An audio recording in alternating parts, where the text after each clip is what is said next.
here's the part of the money that's protected. Here's the part of the money that's at risk. And then let's dive deeper into each one of those. So on the protected side, I'm telling you to leave X amount in the bank or in a CD or in a money market. Does an annuity make sense for your situation? Maybe, maybe not. Here's what it is if it does. And then the money that's exposed to risk, let's look at it from a diversification standpoint inside the market. When a client is done, typically when we start asking the questions and follow-ups to the proposal, they really see the heart that I have for wanting to help their situation. It's not about making a commission. It's not about making the most money on the backside for me. It's about making sure that the plan that I put in front of them, number one, is fitting to them, and it makes the most sense for what their goals and needs are based off of what they have. And that's, in my opinion, what a true financial planner and advisor should do. The Mark Biggs Show. What's up, everyone? Welcome back to another episode of the Mark Biggs Show. Solo episode this time. And before I dive in, I want to say thank you to each and every person that listens to this podcast, shares this podcast. It means the world to me.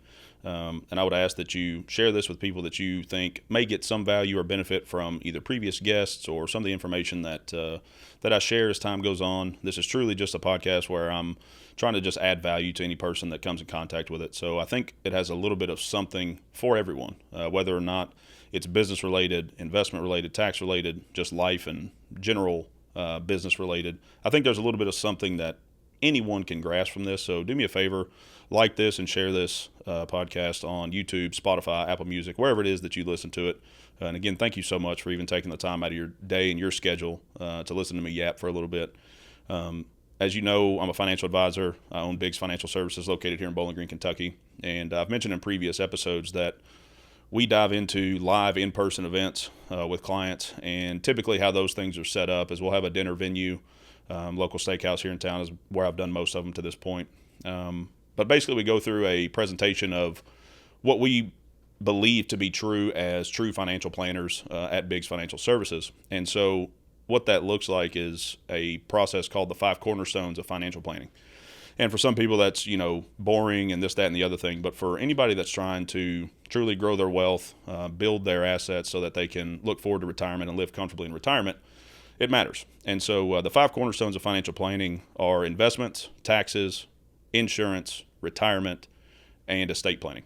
And so what I do is I take a deep dive into each of the 5 of those cornerstones and kind of what our philosophy is, what we believe to be true about financial planning. Truly, as a financial advisor, I don't think you're doing your due diligence if you don't cover all these aspects when you're meeting with clients and advising them on what to do with their money, how to grow their assets, how to capture their assets in retirement to generate the income that they need to live comfortably in retirement. So many people just look at, hey, how can I manage your money? What can I put your money into from an investment product standpoint? Where can I make the most money? Et cetera, et cetera. I've thrown that out there in the past. Being a licensed fiduciary, we have to act in the best interest of our clients. And so, a true holistic approach is the only way, in my opinion, that you can advise clients properly. And so I won't bore you with the whole, 5 cornerstones today, but I do want to kind of take a deep dive into the investments side of things. A lot of people come to us and they think, oh, Mark, I'm super diversified. I have, these 5 different accounts at, Merrill Lynch and Edward Jones and 3 different banks. So that means I'm diversified. Well, what we've figured out over the course of time is that that's not true diversification. So what we do is we kind of break it down first and foremost into 2 different asset classes. So we start with protected and at risk. Protected meaning your money has no risk of losing any money. And there's kind of 2 primary institutions that hold those types of funds, banks and insurance companies.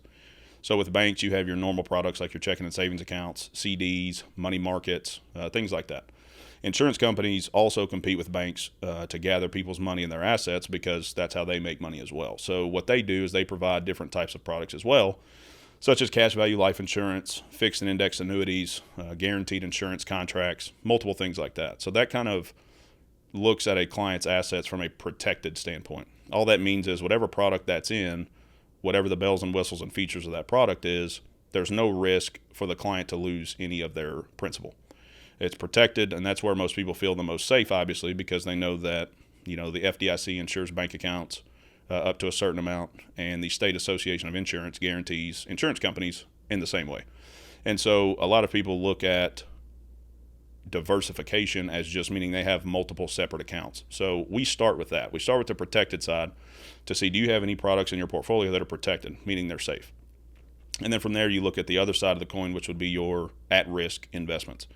That's going to be what most people kind of typically know: stocks, bonds, mutual funds, ETFs, things like that. The other category that's in the at-risk side is what's called alternatives.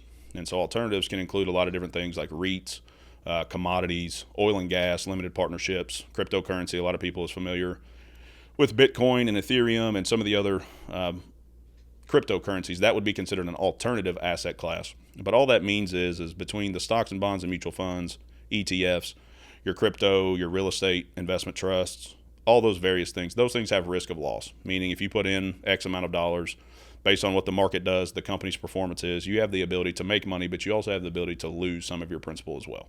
And that's not a fear-mongering thing. It's fact. So as everybody has seen, if you have any money in the stock market, that money can go up and down. And so we look at it first and foremost from those two categories. And what we figure out most of the time is people are typically far on one side of the equation, meaning all their money's safe, which typically means that they're not earning the same type of return as they would if some of it was at risk. Or they're the exact opposite, and they have all their money in something that is at risk, and they may or may not benefit from repositioning part of that money into something that's safe. And so we look at it from that lens first. And then from there, we take the time to figure out, okay, let's look at how much money you actually have, how much money you're looking to make, how much money you can place into these accounts over the next X amount of years, and when will you need to start accessing this money. Basically, when you're going to retire, when do you need to turn on some income from the money that you've saved. And so based off of all that, we decide after an in-depth meeting and conversation, are you too protected? Are you too much at risk? Are you right in the middle? And typically the answer, depending on who you meet with, is kind of on one side of the equation or the other. Most people are on one side of the equation or the other because someone advised them to do so. There's plenty of people that say all of your money should be safe because if you put it in the stock market, you can lose it all, which technically speaking, I guess that is true. However, the likelihood of that is very slim. No guarantees, obviously, but the likelihood of that's slim. And if you meet with Joe Blow stockbroker, he's going to tell you that if you have any of your money safe, you're silly because you're missing out on rate of return, which part of that is also true because typically these at-risk investments, for the most part, over the course of time, outperform your safe investments because they have the risk of loss. Therefore, there's typically a bigger upside. What we have found out that the answer is not one or the other. The answer is typically a blend of the two, which is why we consider ourselves true holistic financial planners. We're not just product pushers trying to push a certain product or a certain asset class down your throat. Me personally, I love all kinds of different asset classes for different reasons. So that leads me kind of into the next conversation that we have with these clients. They'll say, Mark, I've got a couple different accounts over here at this bank, so I'm safe there. And I've got these 15 different mutual funds, so I'm diversified. Then when we look under the hood, you realize that 13 of these 15 mutual funds have the same top holdings inside of those mutual funds. So therefore, are you actually diversified again? Not really. So then what we do is we break it down even further into different asset classes. And most people have heard of these asset classes. So we go through, at that point in the presentation, it's called investment bingo. So a lot of people start laughing when I make the joke or whatever. But what they do is they take a green sticker and they put it for a positive for this asset class if it's a characteristic. So we look at growth, liquidity, risk, tax advantages, all those types of things to see which of these asset classes have which positive characteristics, and they put a red dot if it's a negative. So we go through 5, pretty popular asset classes. So we go through stocks, bonds, real estate, annuities, and CDs. And what people realize by the end of that is that they're actually not as diversified as they think they are. But at the end of the day, we always say that everybody's looking for that magic bullet. What's the perfect investment that can provide me upside so I can make some good money? I have liquidity, meaning I can get access to that money if I need to pull it out and spend it. Is it at risk? Does it provide any tax advantages for me? Those kinds of things. So everybody's looking for that magic pill. They can just put it all in this one spot and get all those things. Well, the answer at the end of the day is, you can probably guess, is that there is no magic bullet when it comes to investing. So a true diversified portfolio takes into consideration all those things. And I always highlight that, we use real estate as one of the examples because, personally speaking, I love real estate. I'm heavily involved in investing in real estate. I think most people should be, whether it be passively or actively. I think it's a great asset class for multiple reasons. But most financial advisors would steer clear of that because they just want you to give them all of your money so they can manage it and make money off of it. And at the end of the day, when we meet with clients, they truly understand that we're not just worried about making money off of their money. I'm a firm believer that if I put a true plan in front of a client that suits them, is the best option for them, provides them the most safety, as far as risk goes, as far as losing their money, but also provides them the ability to make good money on their investments and provide the income they need in retirement. I'm going to make my money regardless. I don't care if it's inside of an annuity. I tell you to go take some of it and put it at the bank in a CD or just in a savings account or a money market account, just so that you have access to it, which I make no money off of. Whether we put it in the market and manage it, whatever that looks like. I feel like if I do the right thing for my client, I'm going to get paid. And I think more advisors and business people in general would make more money if they took that approach. Because when I'm sitting across from a client, I'm not sitting there trying to sell them on something. I'm explaining to them our philosophy as an advisor that they should have true diversification from a risk standpoint, meaning they have some money that's exposed to risk because it could potentially generate a bigger return. But then they should have some money that's safe. That way, if there is a market downturn, at least a piece of their puzzle is safe and protected from that, and they can sleep better at night knowing that part of their money is safe. Everybody talks about, the market being unpredictable, and it is. If someone can tell you that they predict what the market's going to do, I think they're lying to you, because if they could, they would have every dollar under their management because we'd know exactly what was going to happen. So we have to be prepared for the good times and the bad times from an investment standpoint, so that when the times are good in the market, we're capturing on those earnings so that you can make the money that you need to make. But then also, as everybody knows, we're in, some pretty high world tensions right now with the Middle East and everything else. And that can affect our U.S. markets and global markets across the board. So if something like that were to pop off and have a negative effect on our stock market, you need to have some money that's safe from that so that you're not worried about where your next month's income is going to come from in retirement. So we take the time to go through all the different things that they have in their current accounts, and we provide a proposal for them based off of what I see, the data I collect, the fees that they're paying, what's most important to them. And what most advisors do is they just put something in front of them that says, hey, give me your money, here's where I'm going to put it, and you just let me manage it. I take the time to go through with each individual client, like, what's your goals with this money? What do you like to do for leisure? Let's factor that into a retirement plan. Let's figure out what's most important to you. Is it being safe? Is it making the most return that you can possibly make? Somewhere in the middle. So we take the time to dive into each individual client's situation, and then from there, provide the proposal that says, hey, based off of what you've told me, based off what you have, based off what I see as a professional, here's where I think you should truly diversify your money. Here's the part of the money that's protected. Here's the part of the money that's at risk. And then let's dive deeper into each one of those. So on the protected side, I'm telling you to leave X amount in the bank or in a CD or in a money market. Does an annuity make sense for your situation? Maybe, maybe not. Here's what it is if it does. And then the money that's exposed to risk, let's look at it from a diversification standpoint inside the market. Here's some fixed income portfolios. Here's some money that's heavily invested in tech or cyclical type stocks or sensitive stocks or some more less reactive stocks like your healthcare and utilities and those types of things. So we dive into, from a high level, what's at risk, what's not. And then from there, we dive down even further into each side of it, saying based off of what's safe, here's how we're diversified there.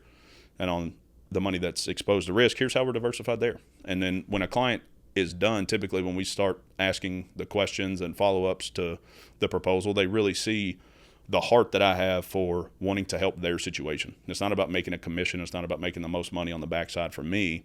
It's about making sure that the plan that I put in front of them, number one, is fitting to them, and it makes the most sense for what their goals and needs are based off of what they have. And that's, in my opinion, what a true financial planner and advisor should do. But what I see so often in the market is just people that are licensed to sell products. And so when somebody comes in front of them, they just see a commission in front of them, so they gravitate towards whatever product makes them the most money. And so we've had success with these live events just because taking a deeper dive into something like that really opens people's eyes, because from my perspective, it's hard because I need to show a client that I have the knowledge and the professionalism to know what I'm doing, but also not just throw a word salad at them so that they have no idea what I even said when they leave. So it's a balance of keeping it simple, but also letting them know that I do know the in-depths and how to plan and allocate their money to make the most sense for them. So going through that, we dive into true diversification from a risk standpoint, from a asset allocation standpoint, meaning stocks, bonds, annuities, CDs, real estate, all the various asset classes that people love. And we get to the end and we figure out that the answer to all of the questions is you have to be truly diversified. And so that is a term that everybody knows what it means for the most part, but are they actually diversified is the question that I pose to them before we move on to taxes and the other cornerstones that we believe to be true about financial planning. And at the end of the day, you get a lot of questions, and after I'm done speaking and the dinner's going on, a lot of people pull me to the side and they start talking about this diversification thing because they think they are, but then when they hear me talk and explain what we think about diversification, they're like, oh, maybe I'm not. And so that encourages the next conversation and, hopefully encourages them to become clients of ours. And not every client's a fit. Obviously, we don't want just anybody and everybody coming through our doors. We love everyone, but at the same time, we want to make sure that we're a fit for them just like they're a fit for us. And so that usually sparks the conversation as to, let's see what the next steps are to see if, my firm can benefit you and your family with the money that you have and helping you plan for retirement and live through retirement. And I just think if so many people took that type of approach to whatever business activity that they're in, they would have so much more success, because clients feel when they meet with me, I'm not just trying to strong arm them into a sale. I'm not going to lock the door behind them and make sure they sign these papers before they leave. And they feel that. They feel the heart of me wanting to teach them about the diversification, about their investments, and truly helping them get on the same page with me as we walk through planning together. And so that's, I think, the key differentiator between us and different firms.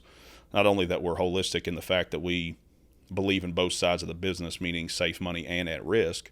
Because like I said, most people stay on the at-risk side with stocks and bonds, or they stay on the safe side with just annuities and safe products like that. We believe the answer's in the middle, and I think clients feel that when they meet with us, because they feel that I'm just trying to help them and walk alongside them almost as like a teacher and a coach versus someone that's just trying to sell them something. So that's what we believe to be true about investments and asset allocation and diversification from a firm standpoint, and what I believe to be true as an advisor. But what I would encourage the masses would be is, if you're in some type of sales, would be to take the time to sit across from your client or potential prospect and learn what their pain points are, learn what their goals are, what their needs are, and then that will tell you how to navigate the conversation, instead of just walking in with a pre-planned agenda of, I'm going to sell you this product because I think it's either the best for you without asking the question, or it makes me the most money. Because at the end of the day, if you do the right thing for the client, you're going to make money. Whether it's this way or that way, you're going to get rewarded for that. Because if the client feels that they're safe in front of you, they can be themselves, and that you're not just trying to sell them something, you're going to be successful. And so that would be my best advice for anyone that's in any type of sales, but especially the financial advising and accounting side. There's so much that people see that people just trying to force stuff down their throat. And to be honest with you, clients feel that.